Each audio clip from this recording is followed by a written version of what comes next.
Anita Chisom Okafor thought she was cooking her way into a billionaire's heart, but in reality, she was walking straight into the mouth of a predator. Every plate she served him wasn't just food, it was an offering. Every smile he gave wasn't love, it was a lure. She dreamed of silk sheets, diamond rings, and a wedding that would lift her family out of struggle. He dreamed of something else, something darker, older, and far more dangerous. And when she finally discovered what he was truly hungry for, it was already too late. So tell me, if the man you loved and fed turned out to be a ritualist, would you keep serving his plate, or would you run before your name became the next whispered in fear?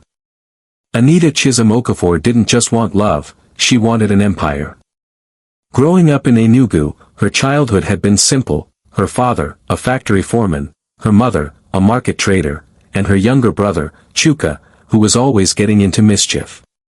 That life shattered when she was 16. The day her father never came home. A machinery accident took him, and with him went her mother's laughter. When bills piled up, Anita dropped out of university to work in catering, telling herself it was temporary. 10 years later, she was still wearing an apron, serving food at events for people who wouldn't remember her name. But she remembered theirs. And she remembered Damien Chukwudi Oba the moment she saw him. The Eco-Atlantic skyline glittered behind him that night, Lagos buzzing with wealth and power at the Grand Ocean Hotel's charity gala. Anita balanced a tray of small chops, puff-puff, suya skewers, and meat pies, when her eyes met his across the room. Damien wasn't just rich. He was magnetic. Born into old money in Anambra, educated in London, owner of a chain of luxury hotels and import companies. Every gossip blog in Nigeria had run his photos, at yacht parties, ribbon cuttings, even charity events like this one. And now he was walking toward her. "You made these?" he asked, picking up a suya skewer without breaking eye contact. "Yes, sir," she replied. He took a bite, chewed slowly, and smiled, a smile that felt like it knew secrets. "You cook like a woman who understands a man's soul," he said. "What's your name?" "Anita." "Anita," he repeated, tasting the name. "We should talk again. About food, and maybe more." Then an assistant handed him a phone, and he stepped away. But Anita's heart was already racing. She didn't notice the way his gaze lingered on her longer than it should have, or that his eyes had flicked briefly to the thin gold chain around her neck, as though measuring it for something else. The next morning, Lagos was already awake before the sun. From their small apartment in Surulere, Anita could hear the chaos of the city, Okada engines sputtering, traders shouting prices over each other, and the sweet, oily smell of Accra frying at the street corner. She sat at the kitchen table in her wrapper, stirring tea she'd already forgotten to drink. Her mind replayed the moment Damien had said her name, the way he'd looked at her like she was the only person in the room. Mama Ifeoma shuffled in from her bedroom, a faded wrapper tied around her frame, gray hair wrapped neatly. She had been a primary school teacher for nearly 4 decades before retiring, her voice still sharp enough to quiet a room. Her life had been marked by both resilience and loss, including the friend she'd once found gone without explanation, after working for a wealthy man people whispered was into things. She eyed Anita, suspicious. "You're smiling to yourself. That's how women enter trouble." Anita laughed. "Mama, I met someone last night. A man, different from the usual." "Different how? Does he sweep the streets or build houses in Ikoyi?" "Neither. He's Damien Oba." Mama paused mid-stir. "Oba? The hotel man?" Her voice dropped. "They say his money is as long as the third mainland bridge.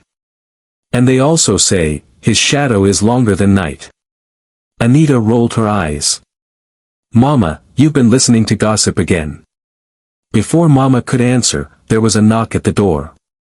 Tunde Adebayo stepped in, wearing his ride-hailing driver's jacket. Tunde had been Anita's friend since they were kids in Enugu, before both families moved to Lagos. Back then, he was the boy who would carry her school bag when she twisted her ankle. Now, he was the man who spent his days navigating Lagos traffic while dreaming of owning his own fleet of cars. "You're up early," Tun said, pulling up a chair. Anita grinned. "I'm making a plan." Tun smirked. "That's never a good sign." "A plan to marry a billionaire," Mama Ifeoma cut in, dry as harmattan dust. "Mama!" Anita protested. Tun's eyes narrowed. "Wait. Damien Oba?" Anita ignored their tone. "He liked my cooking.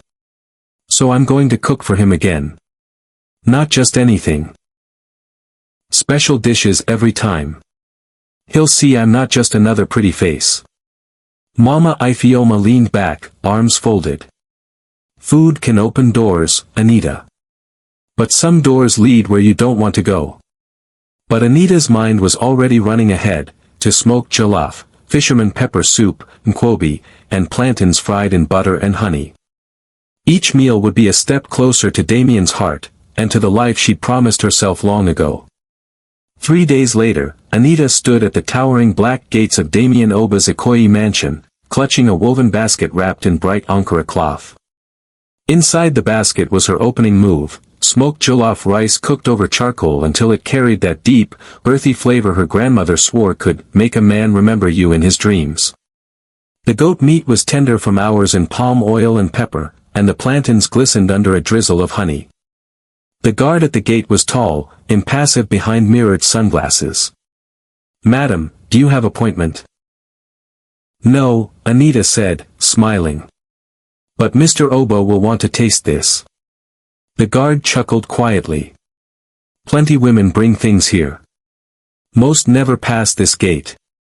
Before she could answer, a sleek black Lexus eased down the driveway. The tinted window slid down, revealing Damien himself.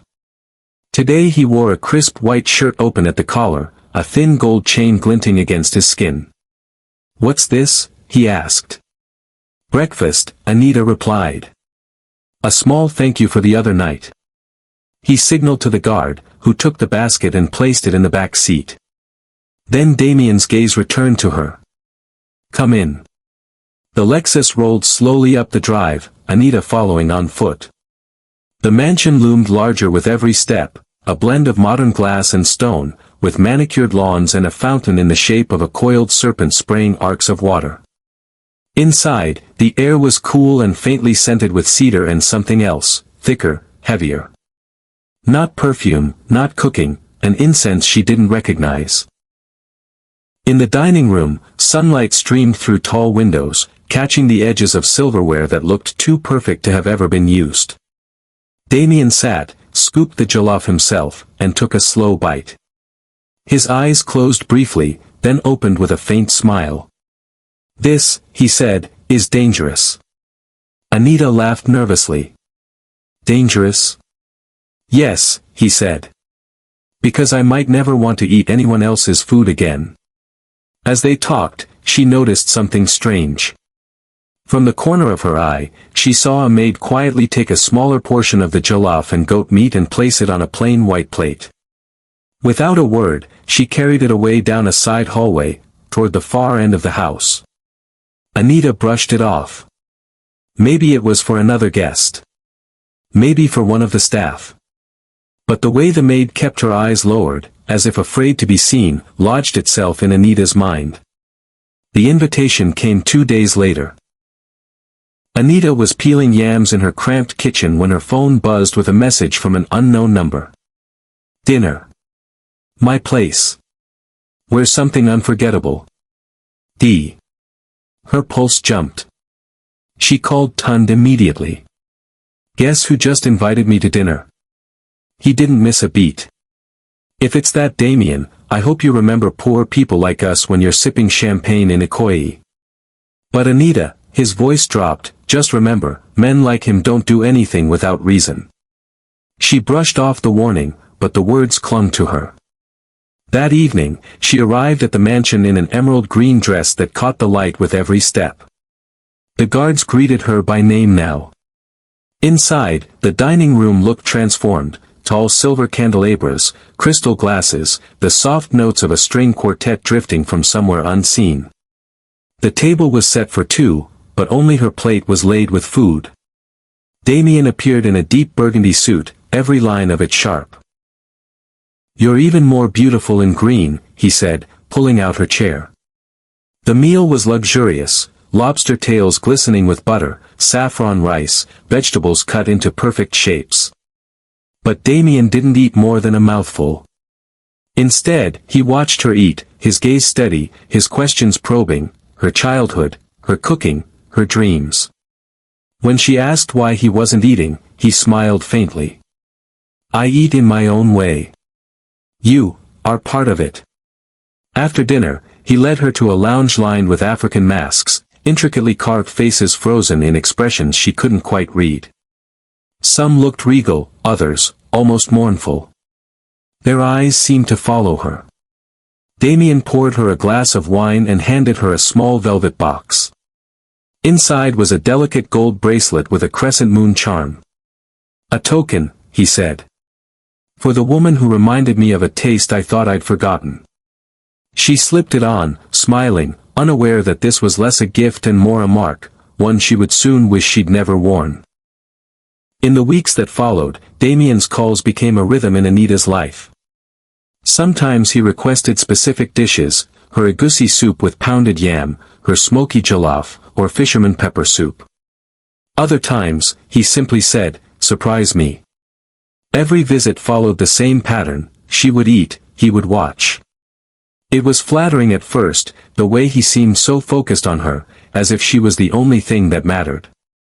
But slowly, odd moments began to stick in her mind. One afternoon, she arrived earlier than expected and found the mansion's kitchen unusually tense. The chef, a thin man with tired eyes, was stirring something in a large clay pot. The air was thick with a metallic tang that curled her stomach. "Is that for lunch?" she asked. He startled, glancing toward the hallway before answering. "No, madam. Just something for storage." He quickly covered the pot with a lid. Later, as she waited for Damien in the lounge, she wandered toward the far corridor. The one she hadn't explored before. At the end stood a heavy wooden door, its brass handle carved with twisting symbols she didn't recognize. She reached for it, but before her fingers could touch the metal, a guard appeared from nowhere.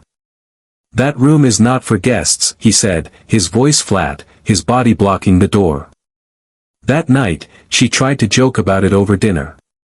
"What's behind that carved door? Is that where you keep the secret recipe?" Damien smiled without warmth. "Every man has his private spaces. Some doors are better left closed, Anita." She laughed it off, but when she left that evening, she caught sight of a maid carrying a small plate, part of the yam pottage she'd eaten earlier, down the hall toward that same locked door. For the first time, her grandmother's warning replayed in her head: some men eat more than meat and soup. It was a Sunday evening in Lekki, the kind of night when the ocean breeze carried both the scent of salt and the low hum of the city beyond.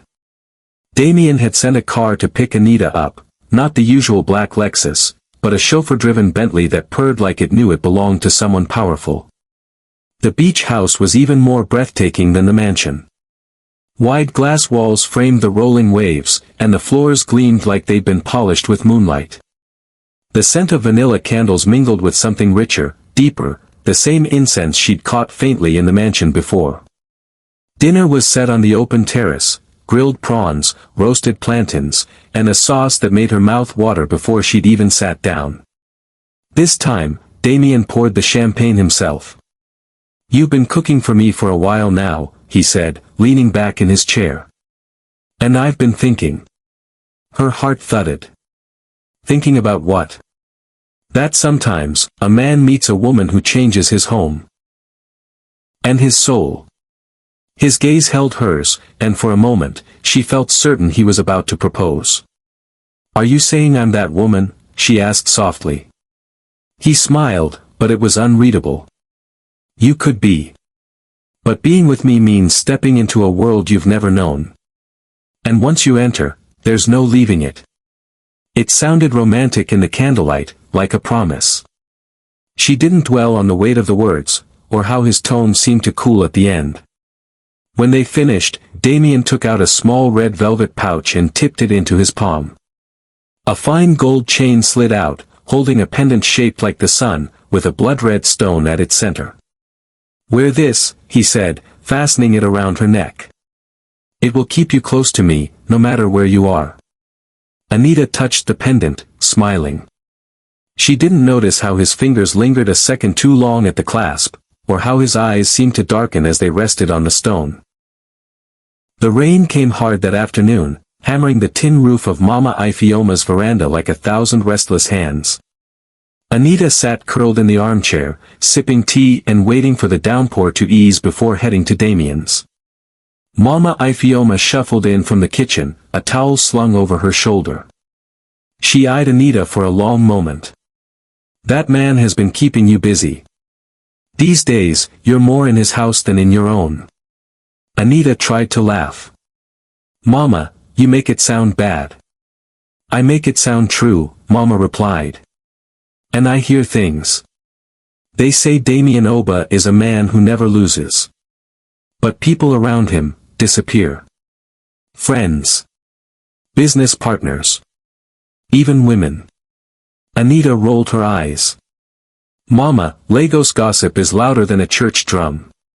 Before Mama could answer, there was a knock. Tun stood at the door, rain dripping from his jacket, his usual grin replaced by something hard. "I need to talk to you," he said, stepping inside. When they sat, he didn't waste time. "Anita, I know you think I'm jealous, but this isn't about me. I've been working late trips, and I've heard things from people who know people. Chief Adewale, you know, Damien's business partner, gone. Nobody's seen him for weeks. And a security guy in Lekki swears the last time he saw Adewale alive, he was having dinner with Damien. Alone." Anita's smile faltered. "You're repeating rumors." Tund leaned closer. "These aren't just rumors. They say Damien is into rituals. That food is part of it. Think about it, have you ever seen him eat like a normal person?" Her mouth opened, then closed. The truth was, she hadn't. Every meal had been about her eating, with him watching. She felt a flicker of unease but buried it under a smile. "You've been watching too many Nollywood films." Still, when Tund left, his words didn't leave her. They clung to her like the smell of the rain, heavy, and impossible to ignore. It was meant to be a surprise. Anita had spent the morning making fisherman pepper soup, catfish fresh from the market, scent leaves, a pepper blend that could chase away the cold from a man's bones. She imagined arriving at Damien's unannounced, him smiling at the gesture, maybe even moving their relationship forward. The guards hesitated when she appeared at the gate. "Madam, Oga is occupied," one said. "I'm not staying long," she replied, lifting the steaming pot. "Just came to drop something." Inside, the mansion was dim, the usual brightness replaced by the flicker of candlelight. From somewhere deep within, a slow, rhythmic drumming echoed, soft, deliberate, like a heartbeat you could hear in your bones. She followed it down the corridor she had been warned away from. The carved wooden door was ajar. The smell hit her first, heavy incense laced with something metallic and sour. The air felt thick, like it didn't want her there. Shadows from the candles danced across the walls. In the center of the room, bowls of food were arranged in a precise circle, some fresh, some rotting, the spoiled yam pottage she'd made last week sitting among them. And behind the table, Damien. He was bare-chested, eyes closed, muttering in a language she didn't know. His hands moved slowly over an object half hidden by red cloth. When she stepped closer, the cloth slipped, and Anita's breath caught. It was a pendant, identical to the sun-shaped one she wore, except this one was blackened and cracked. Beside it lay a photograph of a smiling woman she had never seen before, wearing the same pendant. The drumming stopped. Damien's eyes opened, and they were nothing like the warm gaze she knew. They were cold, sharp, and knowing. "You weren't invited in here, Anita," he said quietly. Her voice shook. What is this?" He smiled faintly, but it was all teeth. "This is the part of me you were never meant to see." Anita's pulse thundered in her ears.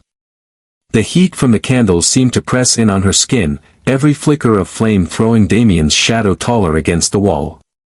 He stepped toward her slowly, like a hunter who knew the prey had nowhere to run. "You've been cooking for me for weeks," he said, voice low and steady.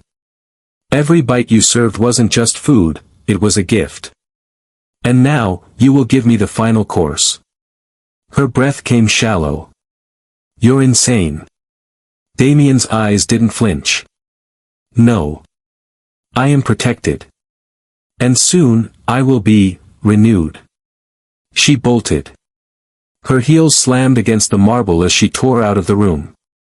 A guard appeared at the hallway's end, his hand already reaching for her. She ducked under his arm, the pendant on her neck swinging wildly, and sprinted toward the kitchen. Another guard lunged from a side passage, catching her wrist, but fear gave her strength. She drove her heel into his shin, twisted free, and kept running. The kitchen was dim, a single bulb casting shadows across the tiled floor. The chef was there, frozen in place, his eyes wide.